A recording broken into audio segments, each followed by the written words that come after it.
Alhamdulillah. Bismillah.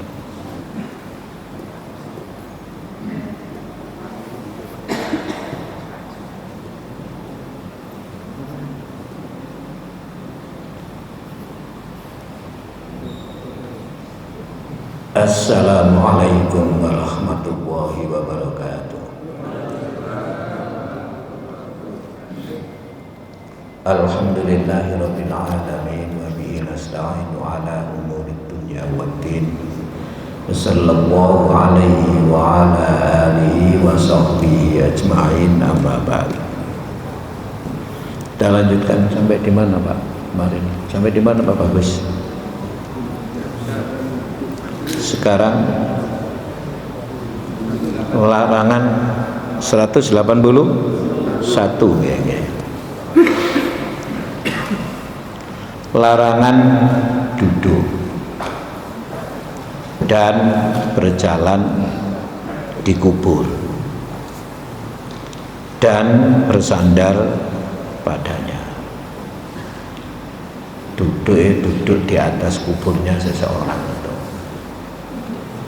Berjalan yang melewati di atas kuburnya seseorang. Bersandar itu sendean di makam seseorang. Tuh. Itu ada larangan. Cuma larangan itu hukumnya apa nanti dibahas di sini. Terlarang duduk di kubur, begitupun bersandar padanya dan berjalan di atasnya. Berdasarkan hadis yang diriwayatkan dari Ammar bin Hazmin, katanya, Roni Rasulullah sallallahu alaihi wasallam, melihat aku Rasulullah sallallahu alaihi wasallam muttaqian, bersandar ala qabrin, atas kubur seseorang. Faqala, maka Nabi bersabda, la tu'dhi, jangan menyakiti sahibi hadal qabri, ahli kubur ini. Atau la tu'dhi, jangan disakiti dia itu. Rawahu Ahmad bi isnadin shahihin. Ini dalil yang dijadikan dasar larangan duduk, bersandar dan berjalan di atas kubur.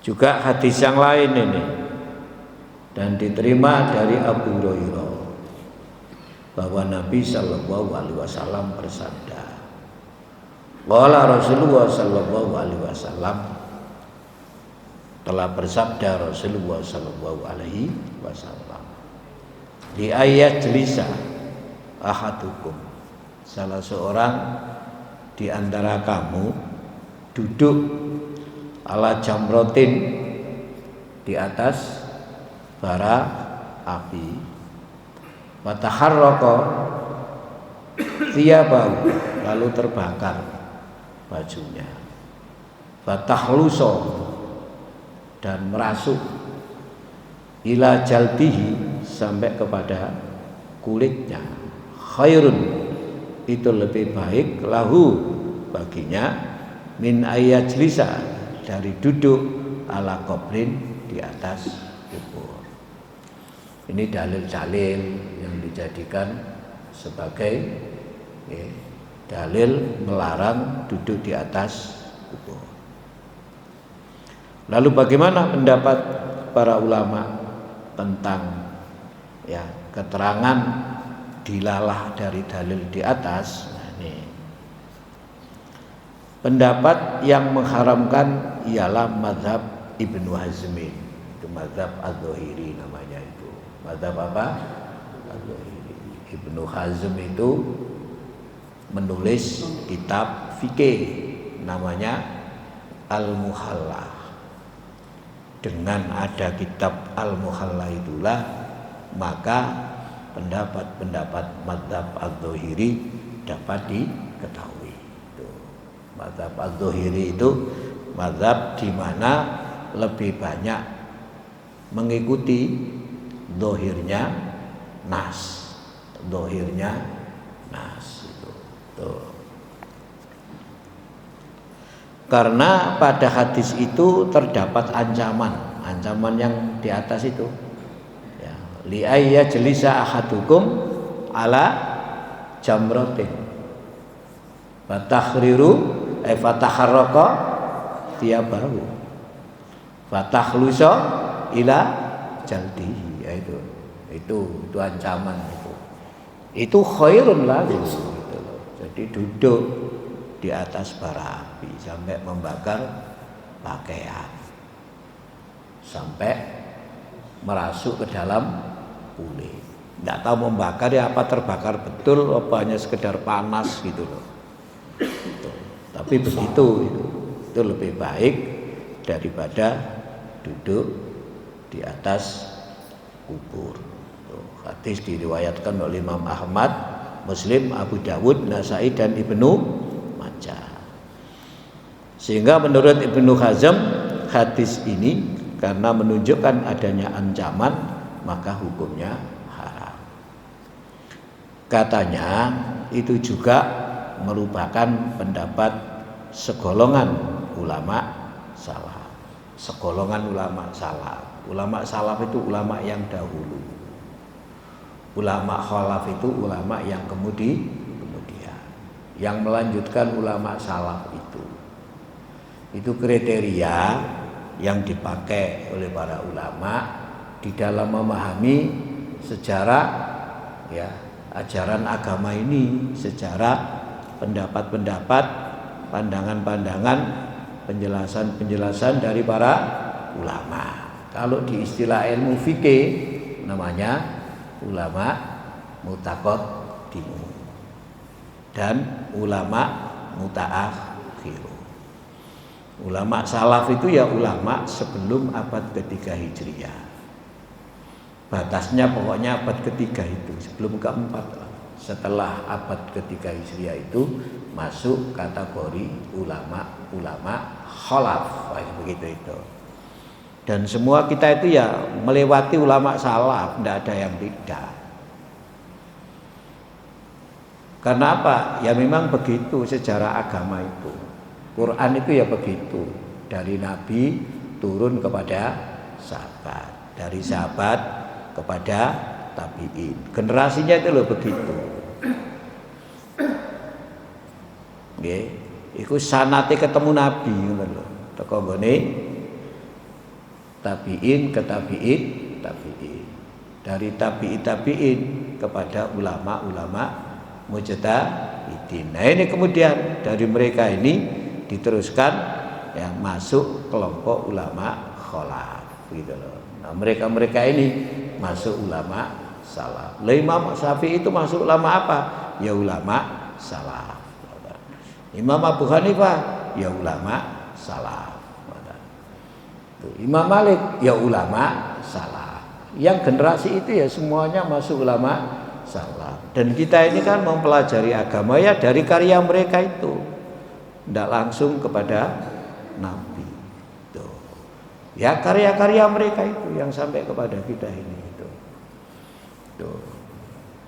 Tafsir itu kan ditulis oleh para ulama. Ya dimulai dari ulama salaf, misalnya tafsir yang tua, tafsirnya Imam At-Tabari. Itu tafsir klasik itu namanya itu. Sampai dengan tafsir-tafsir modern, misalkan tafsir Al-Manar, tafsir Al-Marawi, itu dan seterusnya, sampai tafsir yang berbahasa Indonesia. Ilmu itu kan begitu toh. Ada bersandarnya begitu ilmu itu. Dan kita kan tidak akan ketemu Nabi langsung gitu, tidak. Juga sahabat juga tidak. Kita itu ya urut begitu itu.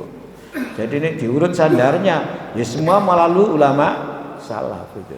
Semua di sana itu. Tuh nggak ada yang tidak gitu.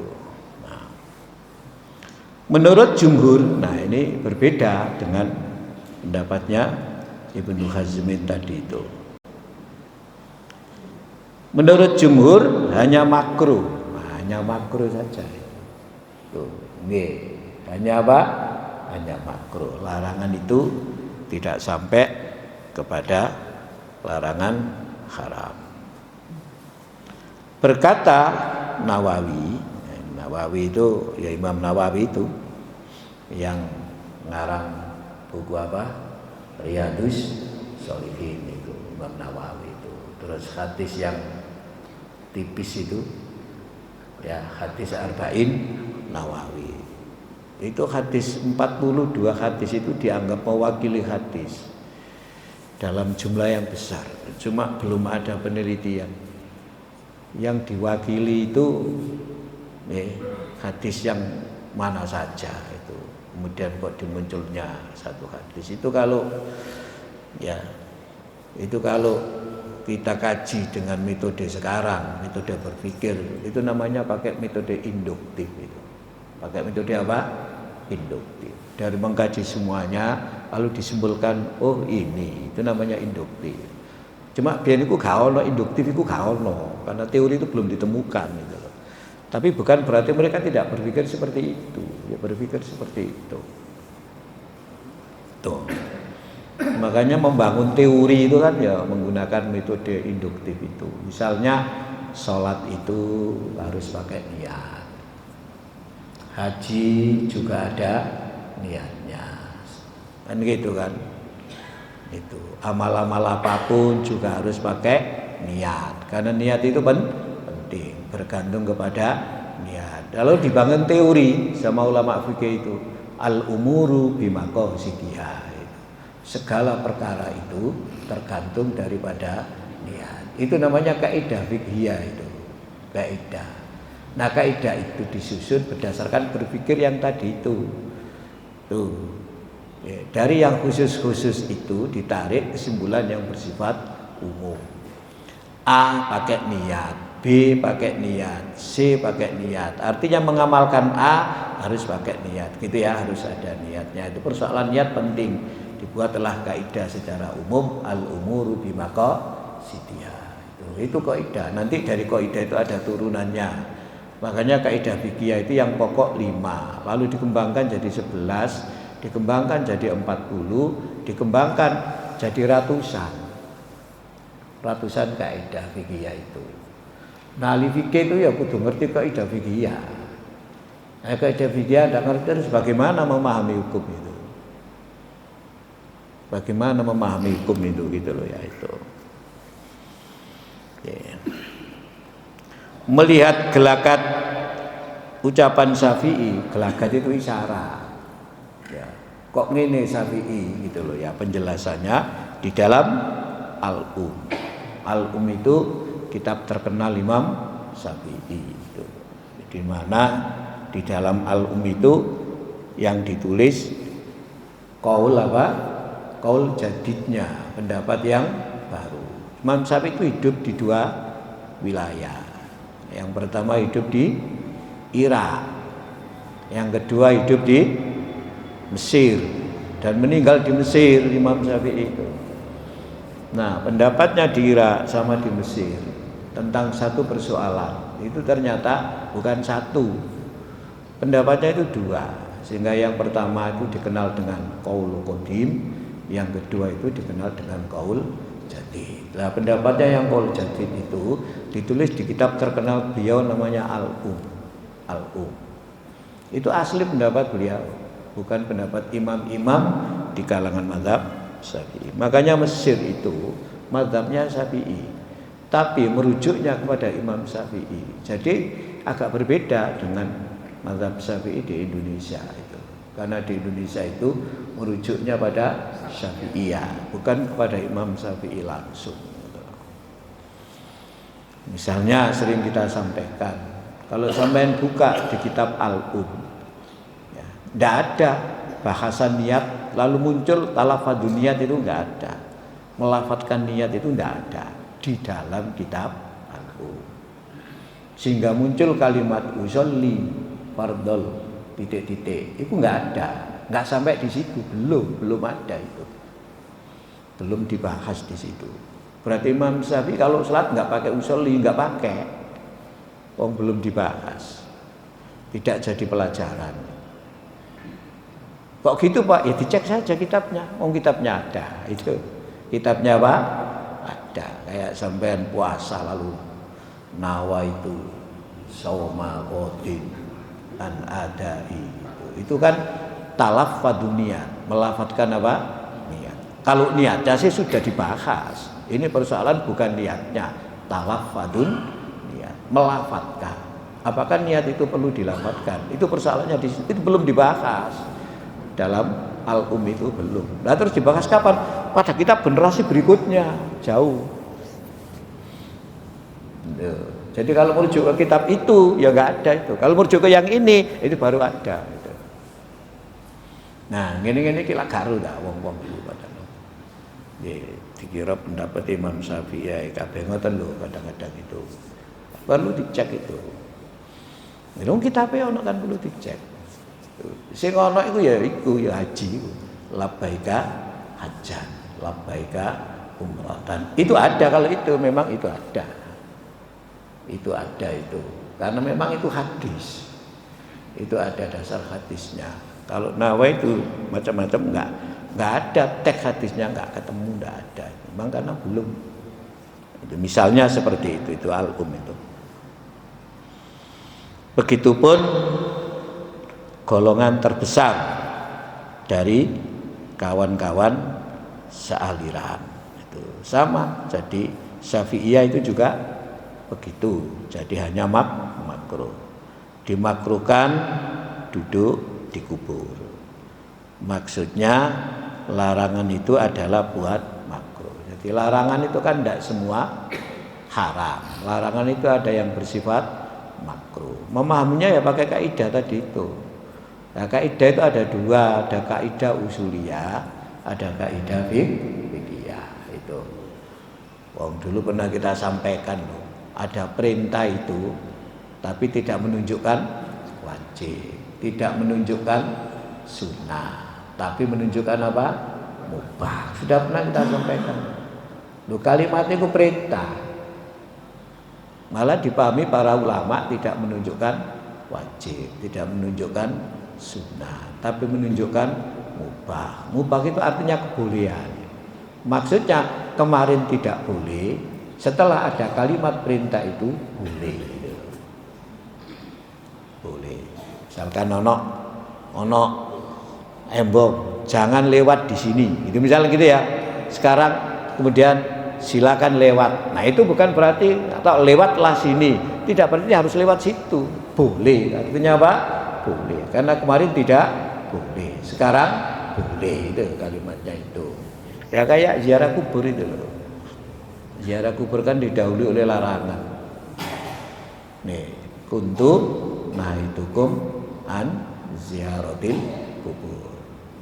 Kemarin atau yang lalu aku melarang kamu berziarah kubur. Ziarah itu dilarang oleh Nabi sebelumnya itu.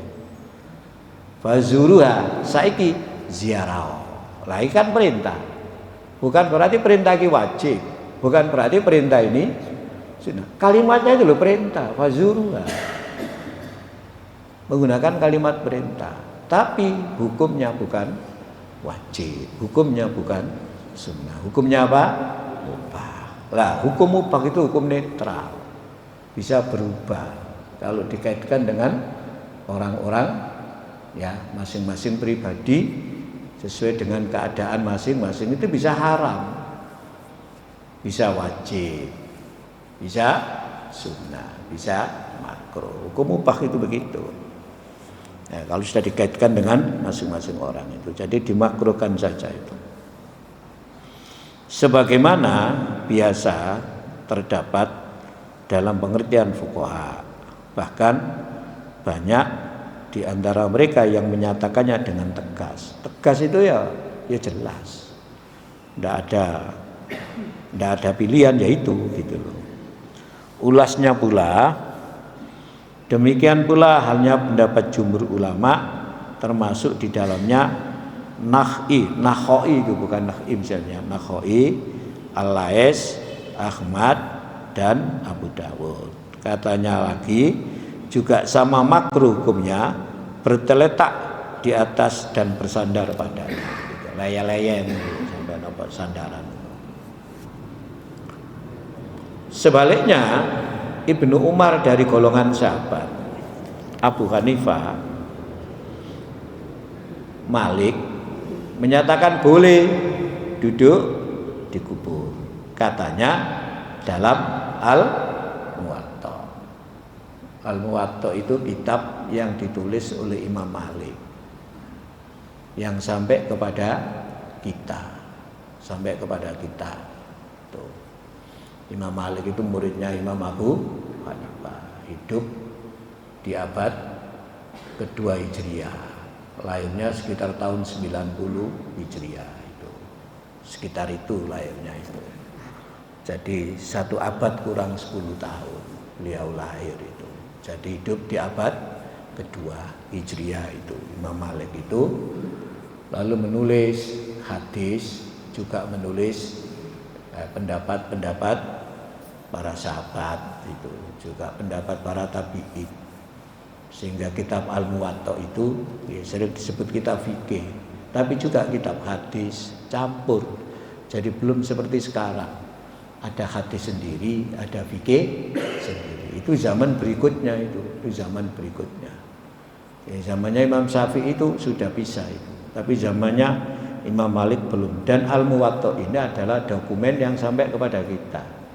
Jadi itu disusun pada zaman Imam Malik, ya, abad kedua sampai sekarang abad keberapa? 15. Mbok pirang ewu tahun. Ya itu pirang atus tahun itu. Itu kitabnya Al-Muwatta namanya itu. Jadi bahkan boleh. Imam Syafi'i makruh, ya. Imam Ibnu Hazm haram, lalu Imam Abu Hanifah dan Malik malah boleh. Ya wis ngene iku ulama fikih boleh. Menurut pendapat dugaan kami, ya, dia pengarang buku ini, larangan duduk di atas kubur itu ialah bagi orang yang hendak buang air besar atau buang air kecil. Ya dulu itu buang air itu kan tidak seperti sekarang, Pak. Dulu buang air itu kan di tempat yang jauh. Makanya buang air itu suruh ngasih apa? Terus dibolongi tengah ini itu. Kadang-kadang nyantol nok pinggir-pinggir ini apa. Ngene cewek nang kali lah kata ta. Cewek itu nang kali. Sing ana bajune iku. Jadi kali ke campur. Lah ngono Pak nggih. Nggih. Iku. Gila ngono ta apa mana sing omahe? Pak Nadir lah omahe sebelah kali Sungai Solo. Iya. Nek buang air besar ya nang Sungai Solo Pak Nadir ya. Ngarepe. Kula niki anake Sungai Solo. Nggih teng mriku. Ini buang air besar ya nang Bengawan ngene. Adus nang ngono buang air besar yang ngono, mbak-mbak yang ngono campur, biyene kecampur. Tapi ya sehat-sehate biyen ya enggak saya kira. Orangnya belum banyak. Loh, tapi kotoran mu akeh Pak sampeyan apa bisa gede kan. Wong mangane akeh-akeh bisa gede kan. Nggih. Dan buat ini disebutkan sebuah hadis dhaif, tapi hadisnya dhaif ini. Tafsiran seperti itu dianggap lemah oleh Ahmad. Artinya kata Ahmad, gak ono alasan pokoknya oleh menaik loh, duduk itu boleh, kata Imam Ahmad. Katanya itu tidak benar-benar sekali itu. Menurut Nawawi tafsiran itu lemah atau tidak sah. Juga ditolak Ibnu Hazmin dari berbagai segi. Jadi hadis itu nggak bisa dijadikan sebagai keterangan. Dan pertikaian tadi adalah mengenai duduk bukan dengan maksud untuk buang air. Jika untuk demikian maka para fuqaha sependapat mengharamkannya. Juga mereka sependapat atas bolehnya berjalan di atas kubur jika terpaksa. Misalnya jika seseorang tidak bisa mencapai kubur mayatnya kecuali dengan melewati kubur yang lain. Karena kan nggak ditata kadang-kadang itu kuburan itu. Ditata kan baru-baru saja itu. Itulah gambaran duduk duduk di atas kubur, hadisnya yaitu ya, berjalan di atas kubur, hadisnya yaitu pendapat ulama ya seperti itu. Karena di dalam hadis ini hanya ada larangan, tapi larangan itu tidak menunjukkan wajib apa haram apa makruh gitu. Ya, sehingga para ulama seperti itu pendapatnya itu. Larangan menembok kubur. Kuburannya ditembok. Ditembok koyo gawe apa? Ya kejeng lak ndukure. Iki jenenge bangunan iki ndukure. Nembok niki lho ditembok niki. Nggih. Nek dukun iku bangunan. Jenenge niku tembok ndukure. Tembok ning jero niki lho. Niku. Dan memberinya tulisan. Diterima dari Jabir katanya, naha Rasulullah Shallallahu Alaihi Wasallam, Rasulullah melarang. Naha begini nih loh, naha itu kan dilarang. Dilarang itu makruh apa? Haram kan nggak ada penjelasan. Wong dilarang ngoten tok. Nggih. Kayak Nabi melarang. Melarang apa? Makan. Makan apa? Binatang. Binatang apa? Yang makan kotoran. Nah itu larangan itu haram apa enggak itu? Nggih. Tapi kalau darah, bangkai, terus daging babi, itu larangannya pakai hurrimat, diharamkan memang. Pakai apa? Hurrimat, diharamkan alaikum atas kamu. Itu jelas itu. Kalau itu jelas itu. Nah, tapi yang begini-begini ini loh, nah itu apa sih? Dicegah, gitu, dicegah. Lah dicegah hukumnya apa? Ini yang kemudian sering menimbulkan para ulama itu berbeda. Nah Rasulullah Shallallahu Alaihi Wasallam ayu jassaso, yaitu nembok ini. Al qabru kuburan. Wa ayyuk ada alaihi dan duduk di atas kuburan. Wa ayyubna alaihi dan membangun atas kuburan itu. Tuh. Jadi Nabi mencegah ojo ditembok, ojo dilungguhi, ojo dibangun. Rawahu Ahmadu wa Muslimun wan Nasaiyu, diriwayatkan hadis ini oleh Imam Ahmad, Imam Muslim, Imam Nasai, wa Abu Dawud dan Abu Dawud, wa Tirmidzi dan Tirmidzi, wa Shahahahu dan Imam Tirmidzi mensahihkan hadis ini. Wa lafdhu dan lafadznya Tirmidzi sendiri, naha Rasulullah mencegah antujassaso, menembok al-kubur, kubur. Wa ayyuktaba dan menulisi alaiha atas kuburan. Wa antuta'ah dan memberikan bangunan di atasnya itu. Tuh. Wa bilafdin Nasai dan pada lafaz menurut Imam An-Nasai ayyubna alal qabri, ya, membangun di atas kuburan, auzadu alaihi atau ditambah atas kuburan, itu maksudnya ditambah tanah yang paling kita bahas, au yujassasu, ya, atau menembok gitu, au yuktaba alaihi atau menulis. Jadi hadis ini ada beberapa yang dicegah oleh Rasulullah. Yang pertama apa? Menembok. Yang kedua apa? Membangun. Yang ketiga menulisi. Yang keempat apa? Menambah tanah. Itu menambah tanah itu. Jadi ada 4 dalam hadis ini, ya. Tuh. Nah, bagaimana kemudian terhadap larangan itu? Nah itu, betul ya. Nah itu. Menurut jumhur larangan tersebut diartikan makruh, makruh. Menurut Ibnu Hazmin seperti tadi ya, memandangnya haram. Betul sampean. Tapi hadisnya itu dilarang tetap dicegah. Dicegah iku aja, betul. Dicegah iku aja. Lah dicegah iku haram, apa dicegah iku makruh, betul. Ya karena itu yang memahami ulama fikih kalau sudah bicara hukum itu. Dalilnya ya enggak berbicara hukum, dalilnya ya bicara perintah atau larangan.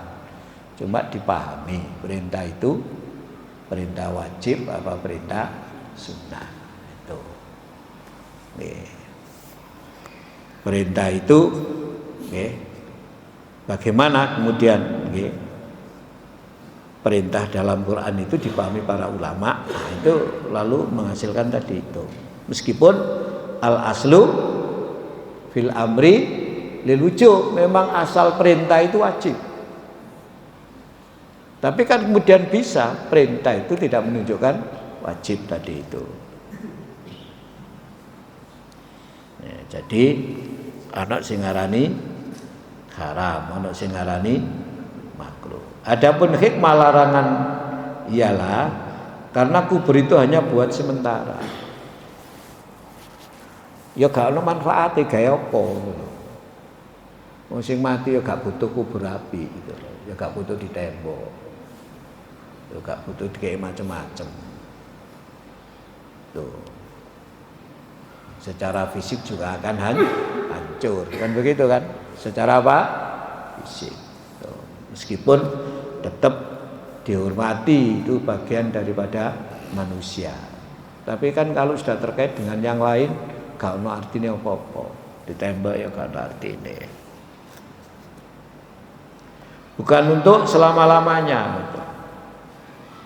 Dan menembak itu termasuk perhiasan dunia yang tidak perlu, yang tidak seperlunya untuk maya. Nah itu. Jadi sederhana saja. Demikian kata sebagian ahli. Begitu. Sebagian lagi mengatakan ini hikmahnya, bahwa hikmah dilarangnya menembak kubur itu ialah karena kapur lebih cepat terbakar api. Artinya lebih cepat rusak kalau ditembok itu, gitu loh. Karena waktu itu kan nggak seperti sekarang. Tembok waktu itu kan nggak seperti sekarang sih. Gitu. Tembok itu kan hanya dengan kapur waktu itu. Saiki lah macam-macam, ono besine lah ngoten ta, ono semene dan macam segala itu. Semacam-macam ini hikmahnya saja kok ini kan.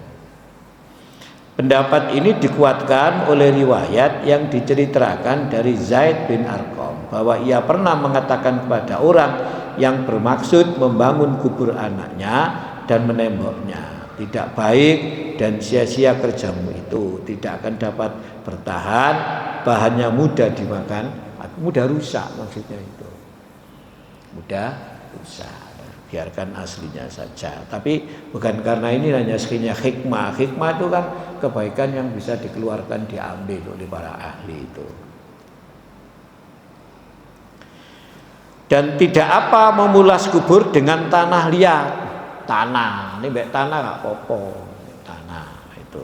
Jadi para ulama kan begini. Menurut Tirmidzi, sebagian ulama diantaranya Hasan Basri memberi keringanan buat memulas kubur dengan tanah, dan kata Syafi'i tidak apa memulas kubur dengan tanah, dihalusi gitu Pak, barek tanah itu. Nggih. Sampe nek nonton omahe suku Sasak nih lho nggih. Ya, Pak Masri ya. Suku Sasak di mana itu? Di Mataram itu ya, NTB itu. Itu kan tembok itu kota leteng nggih. Iya itu. Kan kota leteng dicampur barek tanah. Jadi dari teletong itu, nggih, teletong. Teletong dadi omah.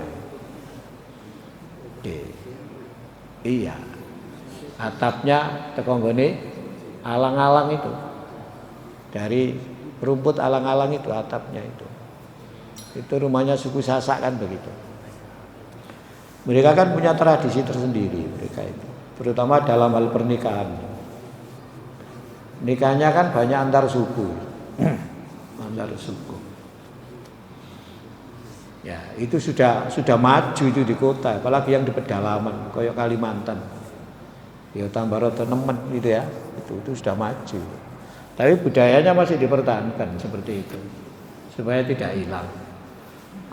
Nah, itu namanya suku Sasak itu kan kayak omayan ya ngene iku sampean. Wis kaya ngene kok lah omayan. Lantainya ini ya teko nggone apa? Tanah itu. Tanah dicampur barek teletong. Diulet. Ya segitu ya gitu.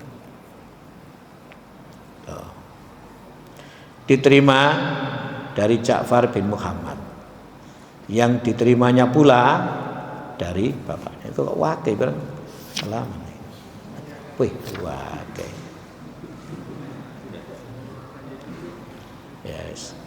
Anan Nabi sallallahu alaihi wasallam, bahwasanya Nabi sallallahu alaihi wasallam rafa'a qabrahu, ya, meninggikan kuburan minal ardi dari tanah sibron, sejengkal, watuyina, dan memulas bitinin dengan tanah ahmaro, yang lebih merah, minal arsoti, dari arso, dari tanah yang kosong itu, wa ja'ala alaihi, dan menjadikan atas kuburan itu di atasnya al-hasba'u.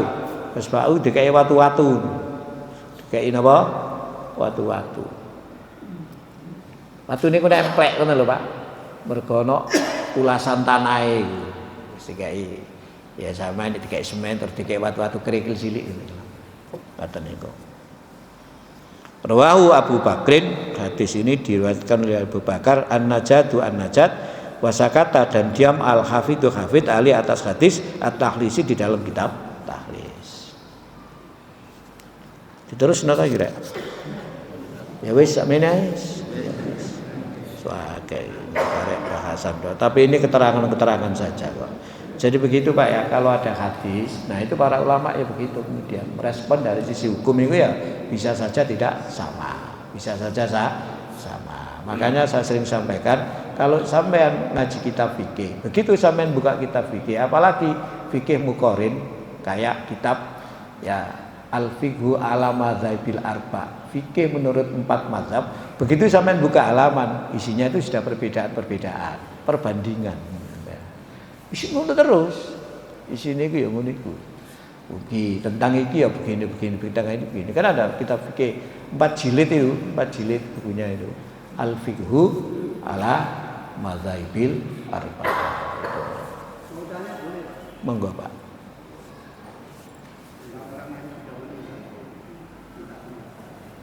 Bismillahirrahmanirrahim. Apakah orang yang sudah meninggal dapat mendengar doa?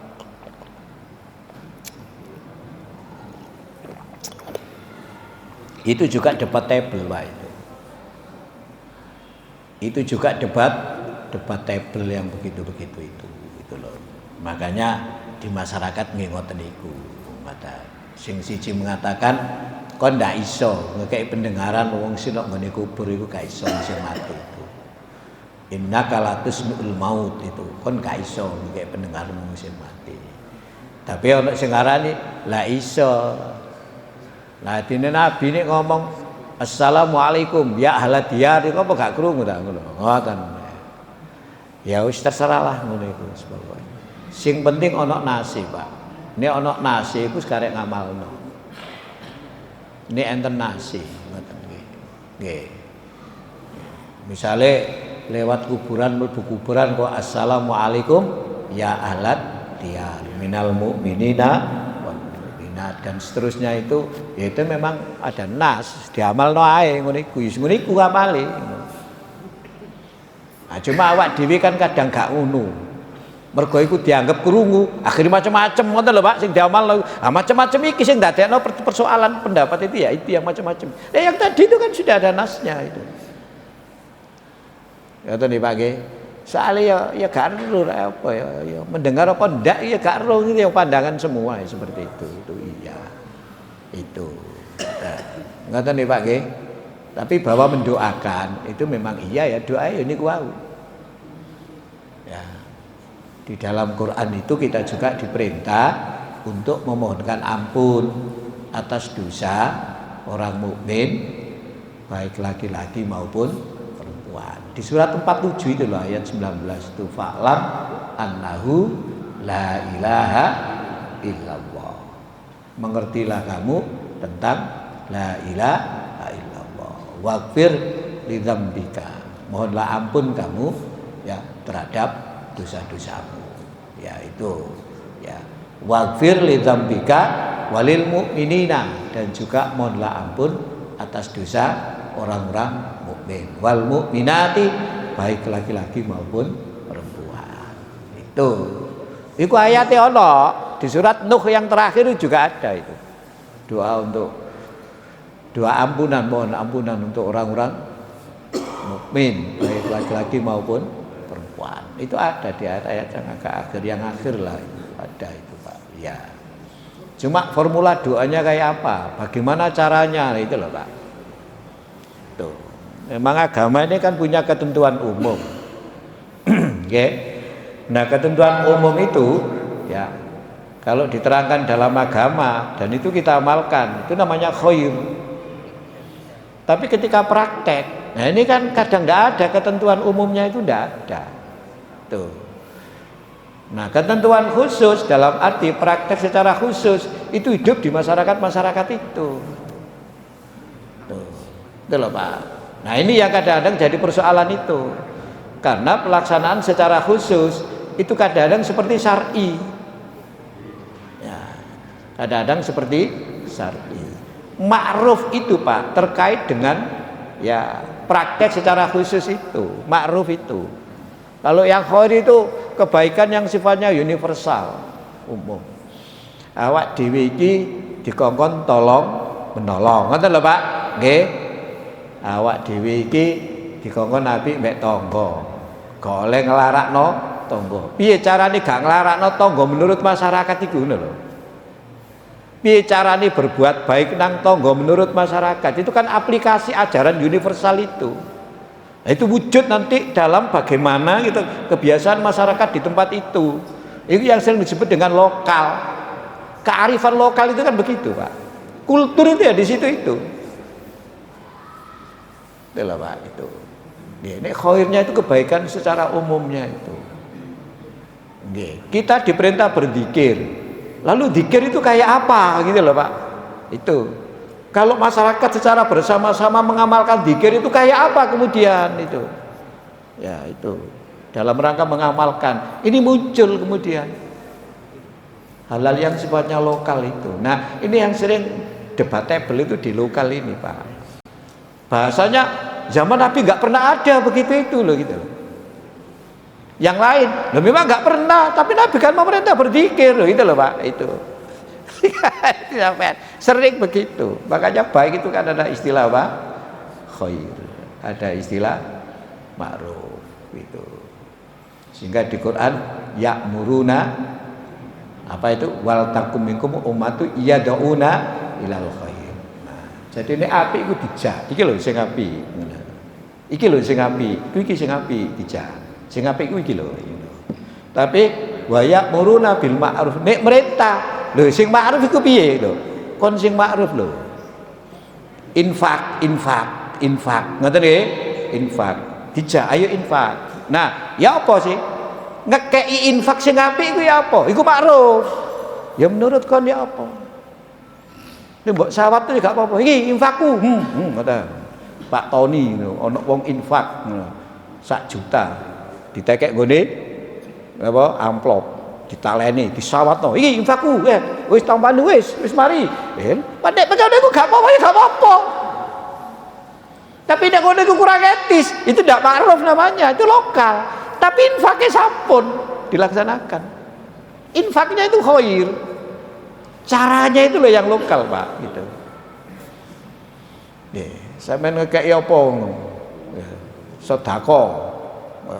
Jadi ini kan ngomong sedekah. Sampeyan panen apa? Jambu lho. Lalu ngekeki wong sampeyan sawat. Iki wis badok-badoken ngono. Lha iku gak apa-apa ya gak apa-apa. Iku lokal Pak itu yang tadi ku. Lho ngono iku gak apa-apa. Wis biasa ngono iku. Ngomong ya wis ngono iku bahasae ngomongi. Malah iki gak ngono gak paham ngono lho. Lha lak kata ta.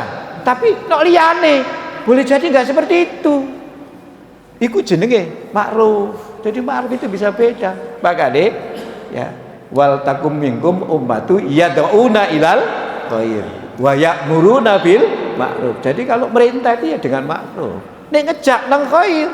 Oh jadi dijak nang khair. Begitu ya diperintah sing apik ya tentu ada lokalnya. Karena itu ada ngomong itu dengan siapa, karakternya bagaimana, itu nggak sama karena itu nanti tidak melahirkan ma'ruf. Ya situasinya kayak apa? Itu nggih ngomong mek Madura kan beda barek wong Solo. Ngono. Jare Pak Rozik iku wong luar Jawa mek Jawa kan beda. Luar Jawa iku ndi? Sumatera, Kalimantan, Papua ndi? Ya kan beda. Itu namanya ma'ruf. Namanya apa? Ma'ruf. Nek gak apa-apa ya gak apa-apa. Apa? Makane sampean nek nanggone daerah Lamongan sebelah lor. Iki sapa sing sebelah lor iki ya? Oh Pak Sari kata pek lor, Pak Sari kidung kene kok. Sing lor Lamongan iki. Iki kalau sampai nene iki lho. Dadi nek ana wong nglahirno iku duduk nglahirno, duduk mana. Tapi napa? Ndoboli. Loh, nang kono ya wis biasa ngomong ngoten niku. Bukan menghina, bukan apa, tidak. Iku lho bojone lho ndoboli. Lah nek kene kan sampe dengan menghina kan itu kan itu. Iku jenenge ma'ruf. Katane. Makane kula kan pernah cerita, tahu khutbah nang Paciran iku masalah. Lapangan ya full wae. Tapi pesene siji aja bahasa Indonesia, loro aja nggawa teks, aja nggawa tulisan apapun. Terus bahasa Jawa iku sampean dolek sing paling kasar. Lah kan sampean. Nek gak kasar gak ma'ruf gitu lho. Wah ya iki rek gitu sing akhir. Kasar ya apa. Sampai nek bahasa Indonesia ditinggal mek wong langsung mulih. Sekak dirungokno. Sekak masuk.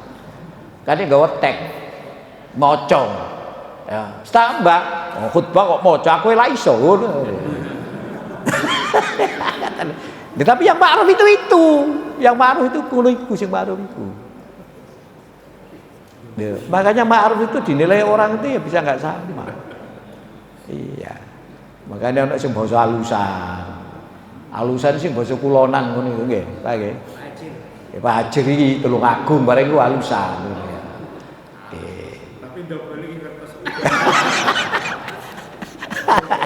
Doboli Pak, doboli apa itu? Doboli apa ini? Ya biasa masyarakat ngomong gitu itu biasa. Ya segitu itu ibu-ibu, mak-mak ngomong gitu. Itu kriterianya apa Pak? Ma'ruf. Dari ma'ruf itu sifatnya lokal. Kalau khair itu sifatnya apa? Universal, yang umum itu. Nah, itu kata. Demikian kurang lebihnya mohon maaf. Assalamualaikum warahmatullahi wabarakatuh.